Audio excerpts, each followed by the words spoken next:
कौन है ऐसा? कौन है ऐसा जिसने भारतीय जनता पार्टी के नाम में छेद कर दिया?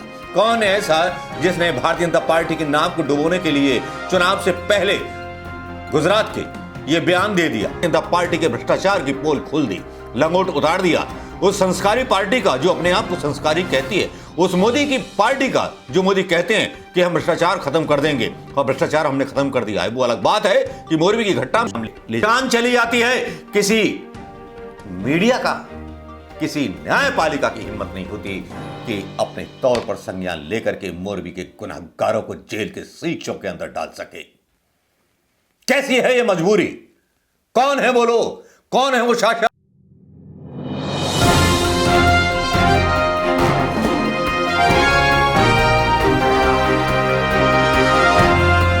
दोस्तों नमस्कार, मैं मनोज कुमार शर्मा आजाद हिंद आवाज न्यूज के लिए आपके बीच में एक बार फिर। जी हां, कुछ ऐसा कौतुक हो गया जिस कौतुक के पीछे भारतीय जनता पार्टी का काला चेहरा सामने आ गया।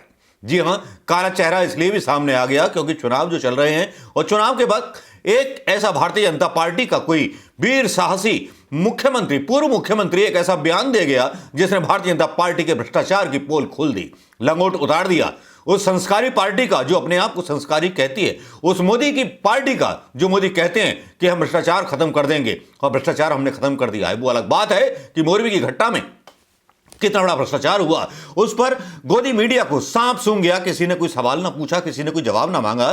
प्रधानमंत्री मोदी के खिलाफ किसी की जुबान ना हिली, क्योंकि जिल्ले इलाही के खिलाफ बोलना जैसे गुनाह कर देना होता है, और गुनाह के बाद फिर सजा के रूप में ईडी आईडी का सम्मन जारी ना हो जाए, इस डर से ये लोग खामोश रहे। जरा कल्पना कीजिए, अगर अंग्रेजों के सामने पढ़े लिखे लोगों ने आंदोलन न किया होता तो क्या ये आजादी मिलती? ये आजादी मिलती कि किसी भी जज को खरीदने की आजादी मिलती, किसी भी पत्रकार को खरीदने की आजादी आज के लोकतंत्र के उन अनपढ़ नेताओं को मिलती जो अपने आप को चाय वाला कहते हैं? जी हां, भ्रष्टाचार तो होता है, हुआ है। कर्नाटक की शुरुआत होती है भ्रष्टाचार की। 40% कमीशन का आरोप कांग्रेस लगाती है। 40% कमीशन दीजिए, ठेके लीजिए और गड़बड़ कीजिए, सड़क चाहे कैसी भी बने, सड़क उखड़ जाए या कुछ उखड़ जाए। गाए बेगाए आप सोशल मीडिया पर कुछ इस तरह के करतब देखते रहते हैं, जिसमें उत्तर प्रदेश के अंदर भी शायद कमीशन बढ़ गया है। जी हां, इस नेता ने वो करप्शन भी खोला है, इस नेता ने इतना बड़ा फजीतेदारी कर दी है, इतनी बड़ी मतलब इज्जत उतार दी है भारतीय जनता पार्टी के नेता ने खुद ही भारतीय जनता पार्टी की, और पोल खोल दी है, दिखा दिया है कि वाकई में भारतीय जनता पार्टी के अंदर भी कुछ ऐसे लोग हैं जो बोलना जानते हैं, वो गूंगे नहीं हैं, जिनके दिल में अपने प्रदेश के प्रति प्यार है, देश के प्रति प्यार है। जी हां, ऐसे कुछ राष्ट्रवादी तत्व भी हैं जिनको गालियों में यकीन नहीं रहता, जिनको केवल देश की तरक्की पर यकीन रहता है, प्रदेश की तरक्की पर यकीन रहता है। आप सोच रहे होंगे कौन है ऐसा? कौन है ऐसा जिसने भारतीय जनता पार्टी के नाम में छेद कर दिया? कौन है ऐसा जिसने भारतीय जनता पार्टी के नाम को डुबोने के लिए चुनाव से पहले गुजरात के ये बयान दे दिया, कर्नाटक चुनाव से पहले ये बयान दे दिया? आपका दिल जो है मचल रहा होगा उस आदमी का नाम जानने के लिए कि इस आदमी ने गद्दारी कर दी। अमित मालवीय सोच रहा होगा, बग्गा जो था बग्घी चला चला के सोच रहा होगा, यार ये तो अपनी जो थी पूरी तरह से छिछालेदारी हो गई, और छिछालेदारी तो होनी थी। एक दिन तो कोई राज सामने आना था, और जब राज सामने आया तो निकला उत्तराखंड का वो नेता जो पूर्व सीएम रह चुका है। जी हां, पूर्व सीएम रह चुके तीरथ सिंह रावत ने अपनी सरकार को घेरा और बोले यहां 20% कमीशन दिए बिना काम नहीं होता। कर्नाटक में 40, उत्तराखंड में 20%। अब आप सोचिए कि जो लोग बोलते थे कि हम भ्रष्टाचार का अंत करेंगे, एक पूर्व मुख्यमंत्री इस बात को स्वीकार कर रहा है, और साथ में उत्तर प्रदेश की सरकार को भी घेर रहा है कि उत्तर प्रदेश में जब उत्तराखंड था तो 20% चलता था, लेकिन हमने कम नहीं किया, हमने और बढ़ा दिया। परिणाम क्या हुआ? बद्रीनाथ की सड़कें गायब हो गई, अर्थव्यवस्था, उत्तराखंड की जवानी, 53,000 लोग पलायन कर गए। जिस उत्तराखंड की जवानी के पीछे कभी मोदी जी बयान दिया करते थे, वो बयान भी आज उनके मुंह पर जूता बन करके बरस रहे हैं। लेकिन बात कर रहे हैं तीरथ सिंह रावत की। तीरथ सिंह रावत ने आज जो राज खोले, उन्होंने वैसे अपने बयानों के लिए चर्चित हैं मुख्यमंत्री, जो पूर्व मुख्यमंत्री पौड़ी से लोकसभा सांसद तीरथ सिंह रावत का एक वीडियो सामने आया जिसमें वह कह रहे हैं कि प्रदेश में बिना कमीशन लिए कोई काम नहीं कराया जा सकता। ये वीडियो कब का है ये पता नहीं चल रहा है, बस एक इंटरव्यू दे रहे हैं, ये सफाई दी जा रही है मतलब प्रिंट मीडिया के द्वारा। लेकिन इसमें भाजपा नेता एक कमरे में बैठे हुए दिखाई दे रहे हैं, प्रदेश में कमीशन खोरों पर चिंता व्यक्त कर रहे हैं। तीरथ सिंह रावत कहते सुनाई दे रहे हैं, वो मैं मुख्यमंत्री रह चुका हूं, शायद मुझे ये नहीं कहना चाहिए, शायद मुझे ये नहीं कहना चाहिए, लेकिन मुझे ये कहने में कोई हिचक नहीं है कि जब हम उत्तर प्रदेश से अलग हुए तो काम करवाने के लिए वहां पर 20% तक कमीशन देना पड़ता था। उन्होंने कहा उत्तर प्रदेश से अलग होने के बाद कमीशन को शून्य पर आ जाना चाहिए था, लेकिन दुर्भाग्य से यह आज भी जारी है। हमने 20% कमीशन के साथ शुरू किया है। उत्तराखंड 9 नवंबर 2000 को उत्तर प्रदेश से अलग होकर अस्तित्व में आया था। रावत ने कहा मुझे बताया गया है कि यहां बिना कमीशन दिए कोई काम नहीं करा सकता। उन्होंने कहा कमीशन खोर उत्तर प्रदेश में प्रचलित थी और दुर्भाग्य से अब उत्तराखंड में भी जारी है। उन्होंने कहा ये एक मानसिकता है, ये तभी ठीक होगी जब हमारे अंदर यह भाव आएगा कि वह अपना प्रदेश है, अपना परिवार है। पूर्व मुख्यमंत्री ने पहले भी सच्चे गच्चे बयान दिए हैं, राष्ट्रवादी बयान दिए हैं देश के बारे में, प्रदेश के बारे में, लेकिन क्या कहा उनके मुंह से जरा सा खुद ही सुन लेते हैं। आज बहुत जगह बताते हैं साहब कहीं भी हो तो बिना परसेंटेज के होता नहीं।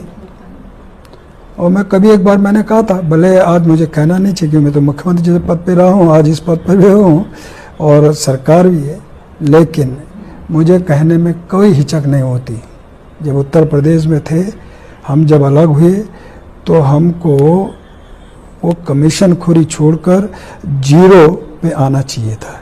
दुर्भाग्य क्या हुआ कि जब उत्तर प्रदेश में 0 से 20 तक परसेंटेज आता था,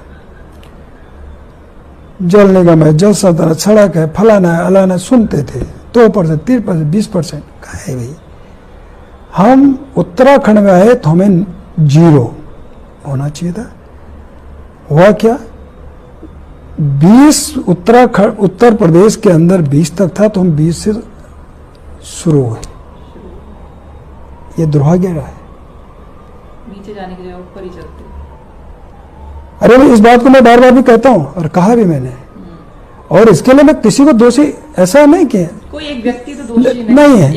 ये मैं कहूँ कि साहब कोई, तो ये मानसिकता है और उसको ठीक करने की जरूरत है।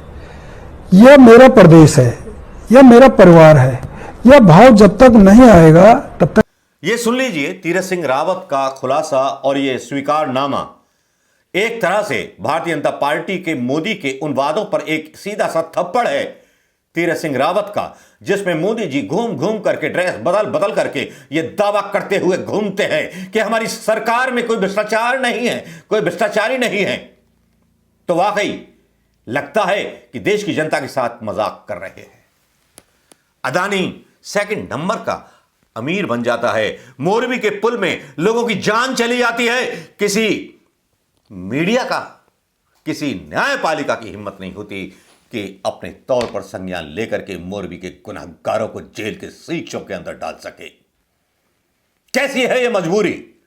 कौन है वो लोग, कौन है वो शासक जिन्होंने सारी एजेंसियों को अपने विपक्षियों के खिलाफ लगा रखा है, लेकिन उस भ्रष्टाचार के खिलाफ नहीं, जहां राज्यों में खुला खुला कमीशन चल रहा है, जिसमें 20% का कमीशन उत्तर प्रदेश के अंदर। उत्तर प्रदेश की सड़कों की हालत आपने देखी होगी, उखड़ता हुआ एक सोशल मीडिया पर डाला गया वीडियो देखा होगा, जिस पर वरुण गांधी खुद ट्वीट कर रहे हैं। और कर्नाटक में 40% कमीशन।